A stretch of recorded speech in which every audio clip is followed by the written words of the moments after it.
Hello, everyone, and welcome back to another episode of Math with Dr. War. I know I've been gone for a while, but I was trying to finish up a few little things at the end of the semester. I'm soon finished, but I know I needed to put a video out there to say, I'm still here. I'm still here to help you obtain your goal. So the video that I decided to put out is the task practice math test.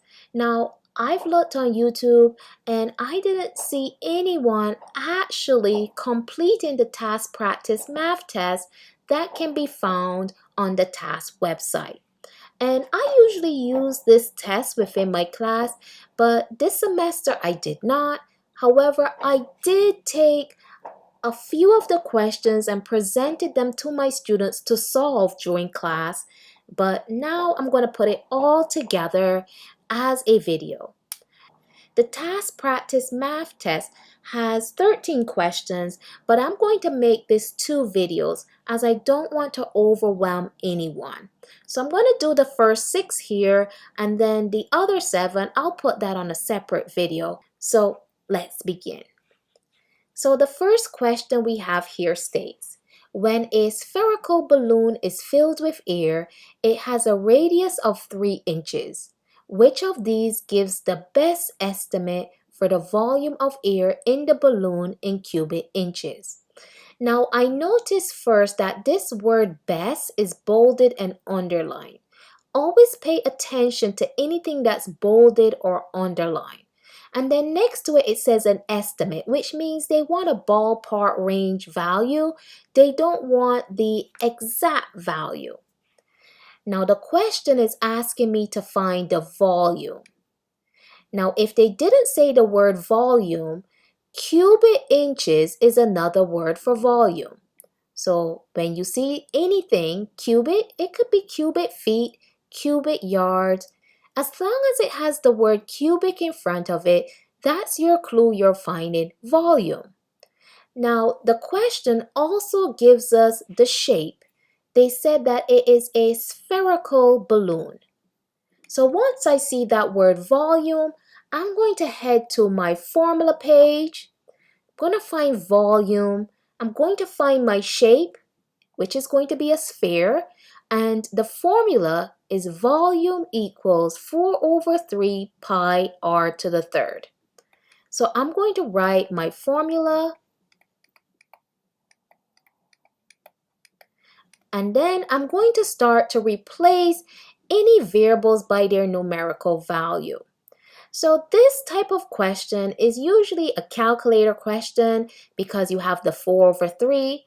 So I'm going to write 4 over 3. I'm going to keep pi as pi. And my radius, they said that the radius was 3 inches. So that's 3 raised to the third power. So I'm going to get my calculator and I'm going to put all of this in my calculator. So 4 n over d 3. Go to the right. I need pi. Here's my pi symbol. Open parentheses. I'm going to enter 3. Close the parentheses. I need to raise it to the third, so I need my caret. So I'm going to click there. And notice that there's no number there, so I have to insert 3. Go to the right. And when I hit enter, notice my answer is 36 pi. Remember, this button down here is your toggle, and this is what changes your answer to a numerical value. So when I press the toggle, notice my answer is 113.09. So I have 113.09, and then we have some more numbers. And the best thing about the task test is the answers are far apart. There's only one answer here that's 113, so my answer is C. Now I know I have some students in my class who dislike using the fraction function. If that is you, what you'll do is in your calculator, I'm going to go over here, I'm going to write it in blue. You're going to put 4 multiplied by pi multiplied by 3 to the third. And then when you get your answer, you're going to divide it by 3. So let's get my calculator again. You can put it in just like how I did. You can go 4. You don't need to put the multiplication signs. You could just put 4 pi, open the parentheses, put the 3, raise it to the third power, hit enter. You get 108 pi. Then we're going to divide because the 3 is in the denominator, so you're dividing all of that by 3. You hit enter. You get 36 pi, but we want a numerical value. So you go to the toggle, press the toggle, and notice you have 113.09. So that's if you don't want to use the fraction function. Remember, all of this is at the top. So you multiply everything in the numerator, hit enter, and then just divide by 3. Now, this is a geometry question, and for this question, this is what we would consider high emphasis.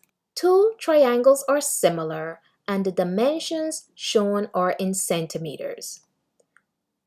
What is the measure of x in centimeters?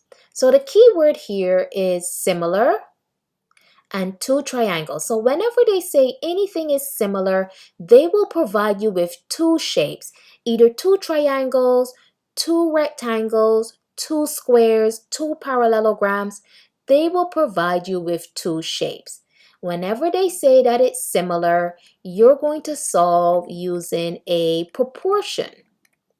And a proportion is basically two fractions that equal each other. And we're going to use the shapes here, the two triangles, to make fractions. Okay, so let me start with the small triangle. Here, I'm going to use the 5 as my numerator and the 2 as my denominator. So basically what I did is I took this side and made it my numerator. And this side here, which is in my green, I made it my denominator. So 5 over 2. I'm going to go to my bigger triangle and I'm going to make a fraction, but I'm going to make it the same way I made my small triangle, which means I'm going to start with this side because these are similar. So I'm going to have the 14 as the numerator and the x, which I don't know and I need to find, as my denominator. So I would have 14 over x. And there's your proportion. Now to solve your proportion, you're going to cross multiply. So I'm going to cross multiply this way. So 5 times x is 5x. And I'm going to cross multiply this way. So it says cross. So the 2 is going to multiply 14. So I have 5x equals 2 times 14 is 28. Now suppose this question was on the non-calculator section. I know a lot of people get scared when they see the non-calculator, but this is pretty simple. So I get 5x equals to 28. Now this resembles a one-step equation. Now in order to solve the x, I need to undo the operation. The 5 and the x are connected by multiplication. The opposite of multiplication is division. So I'm going to have to divide both sides by 5 to get the x alone. So I have x equals, now again, remember I said, suppose you're on the non-calculator. We're going to go on the side, and here's 28 and 5. 5 goes into 28 5 times. 5 times 5 is 25, and when I subtract, I get 3. So my answer is 5 point something, because remember, we don't do remainders. So let's go to our answers. I see only one 5 here, which is B, which is 5.6. Now to get that 0.6, remember we don't have remainders, you would put a decimal point, you add a 0, you bring it down, 5 goes into 30 6 times, and that's where they got the 5.6. But we didn't need to go that far.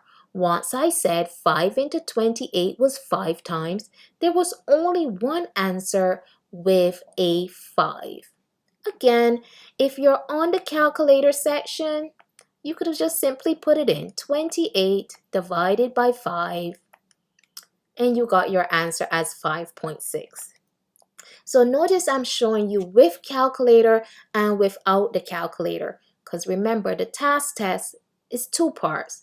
One section you may use the calculator, and the other section you may not use the calculator. So you must be proficient in both sections.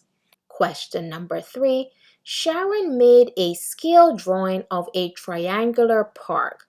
Her scale is 1 unit equals 1 meter. What is the area of the triangular part in square meters? Now they want us to find the area, and the shape that we have is a triangle. Unfortunately, on the Tasc test, your formula page only provides formulas for volume, not area. So you need to put to memory the area of a triangle. The area of a triangle is a half multiplied by your base multiplied by your height. In school, how I remember the area of a triangle is basically the area of a rectangle, because remember the area of a rectangle is length times width, and then I divided it by 2. Because I just drew a rectangle, and when I cut it in half, notice I have 2 triangles. So basically, the area of a triangle is basically half the area of a rectangle. So you take the length and multiply it by the width, and then you divide by 2. You have the area of a triangle. Let's replace the base and the height by their numerical values. So I have a half. We need to find the base. So remember, the base is this line down here. Now some of you probably be like, okay, how is she going to find the base? Now, all we're going to do is count. So 1, 2, 3, 4, 5, 6. Your base is 6 units. Remember, she placed her scale drawing on a coordinate grid. So by counting, you can find the distance from the -2 to the 5 just by counting. And remember, distance is always a positive value, never negative, always positive. Now we need to find the height. So your height is that vertical distance right here in green. That is your height. And again, to get the height, I'm going to count. 1. So right here is 1, 2, 3. So my height is 3. And again, suppose you can't use a calculator. If I can't use a calculator, I'm going to take 1 times it by 6 times it by 3, which would give me 18. And then my final step is to divide by 2. So my answer is 9. Now, my students will take their tests on a computer. Because they're taking their tests on a computer, you'll be provided with a little box, and all they have to do is type 9 in there. That's it, type 9. However, if you are on the paper-based test, you're going to have a grid. So the first thing I would do is to write my answer at the top, right here 9, and then I'm going to bubble in 9. And you're finished. If you're hearing any sound effects, they're actually sending off fireworks in my neighborhood. Those are not gunshots. Please, they are not gunshots. They are fireworks, and they're kind of pretty. And this has been going on since Memorial, and it will keep going on until well after independence. So please excuse the noise, but again, fireworks, no gunshots. If you're going to use your calculator again, if you want to use the fraction function, 1 n over d2, go to the right, open parentheses, insert your 6, close the parentheses, open them again, insert your 3, close, enter, and there you have 9. If you do not like the fraction function, you can do this step right here where I just did 1 times 6 times 3 and then divide everything by 2. And you still get your answer of 9. Okay, question 4. What is the solution to the equation 2 and in parentheses x minus 10 plus 4 equals negative 6x plus 2? So here we have an algebra problem where we're solving a linear equation with parentheses.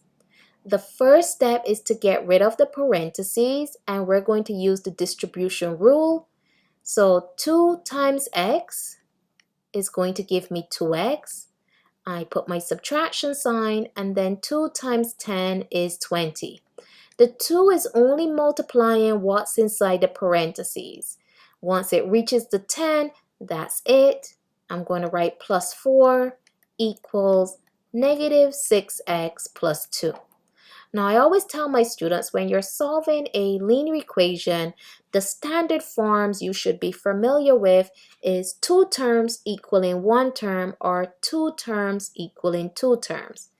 Now, when I look here on the left-hand side, I notice I have 1, 2, 3 terms. If you have more than 2 terms, it means you can combine some like terms. So you see here, the negative 20 and the 4, these are like, these are both integers. The 2x is a variable. So because I have 3 terms, that's my clue that these two here, I'm going to put together and form 1 term. So this will be 2x. Now remember, when the signs are different, what do? You subtract. So if I subtract, I'm going to get 16. Keep the sign of the larger number. Now remember, if this was on the calculator section, I would suggest that you use your calculator to check your computation. So I would simply have just put negative 20 plus 4 just to see if I got negative 16 minus 6x plus 2. Now right here, this is where we have variables on both sides. And I always say when you have variables on both sides, we always get rid of the variable on the right. So I'm going to get rid of the negative 6x. To undo this, I would add 6x to both sides. The signs are the same here, so that would be 8x minus 16 equals, this is gone, and then I'm going to bring down my 2. Now, I don't need to bring down the plus sign. If something is positive, without a sign, you know it's positive. Now here, this is a 2-step equation. You should be familiar with a 2-step. So solving for x, I'm going to get rid of the 16. To undo that, I'm going to add 16 to both sides. 8x equals to 18. Now this is a 1-step. Now to undo this, they are connected by multiplication. The opposite of multiplication is division. So I would have to divide both sides by 8. So x equals, now I know that 8 can't divide 18 evenly. So some of my students would leave it like this, 18 over 8. They go to their answers and they don't see 18 over 8, but maybe you can eliminate someone. My answer is positive, so I can get rid of A. That's a negative. Also notice that 18 divided by 8 will not give you 1, so we can get rid of B as well. You have a fraction, and the rule with fractions is always reduce to lowest terms. 8 and 18 are both even numbers, and you can divide by 2. 18 divided by 2 is 9, so I'm looking for a numerator of 9, so my answer is C. You don't have to go any further, but if you want to, 8 divided by 2 is 4. The reason I didn't go all the way to the end is your test is a time test. The entire Tasc test is I think it's 110 minutes. So you want to save time for those questions that will make you think. So once I did 18 divided by 2 and I got 9, I went to my answer choice to see where was a positive 9 in the numerator. And I can choose C right away as my answer. Question 5. Water pours into a tank over a 10-minute period. The graph function f of x models the flow rate in gallons per minute, which is GPM. So you have a line graph here. Over which of these intervals does the flow rate increase by the greatest amount? So you have a line graph. The f of x is actually your y-axis. This is the flow rate. The x-axis is the time in minutes. And the context clues here. So the clue here is they wanted to know over which of these intervals does the flow rate increase? And then they said the greatest amount. So let's look. Okay, so here when I look at my graph, notice that here from 0 to 2, it's increasing. I'm going to put an I. Notice from 2 to 3, it's stationary. I'm going to put an S. It's like they're flatline. Now 3 all the way to 8, it's decreasing. And then from 8 all the way to 10, it's stationary again. So you have that flat line. So we know what increasing looks like and decreasing, and then you know when something is stationary or standing still. So because we wanted to know when it was increasing, we're going to look at our intervals. So A says 0 to 1. So 0 to 1 is from here to here. And notice that we are in the region of the red. So that's increasing. So your answer is A. Notice 2 to 3, that's where it's stationary. 4 to 5, it's in the decreasing mode. And 8 to 9, we're in the stationary mode again. So many students think that this problem is very difficult. Actually, it's not. It's just reading and understanding what you've read and then looking for those clues. And the clue here was increasing and just following your graph to see where is increasing, where it is decreasing, where it is stationary. Okay, final one for today. The table gives selected values for the linear function. So we're dealing with functions again. So you have a table. This is your x. This is your f of x. Remember I said f of x is just another term for y. Which of these functions has the same slope as f of x? So these functions here, a, b, c, and d, these are equations and they already have slopes. However, our table, we need to find the slope. And remember, if you have a table and you want to find the slope, I said pick 2 rows, and I always pick the first and the second row, so 5 and 12, 10 and 19. I label them x and y. Remember to find the slope, we're going to subtract. When the signs are different, we subtract. Keep the sign of the larger number.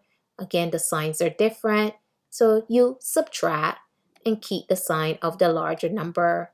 Again, you can put these in your calculator if this is on the calculator section, but you can see that this is an easy subtraction. Next, you need to remember that slope is the change of y over the change of x. Who's our y value? -7. Who's our x value? -5. 2 negatives gives you a positive, so that's 7 over 5. And then because it's the slope, 7 over 5 is going to be attached to the variable x. So I'm looking for the equation that has a 7 over 5x. So when I go to my answer choices, my answer is D. Notice I have my 7 over 5 and there's our x. So I did the first 6 and I hope these have been helpful for you. You can review them. I'll link below all of the videos that pertain to these 6 problems so that if this content is new to you, you can review those videos, try some of the practice, and be more familiar with the content. Because, as I said, maybe you've taken the Tasc test before, this one little topic that's not in your toolbox, and now you have it. And it may be that little thing to take you to 500. If you like the content, please like, subscribe, and share. And don't be scared to comment.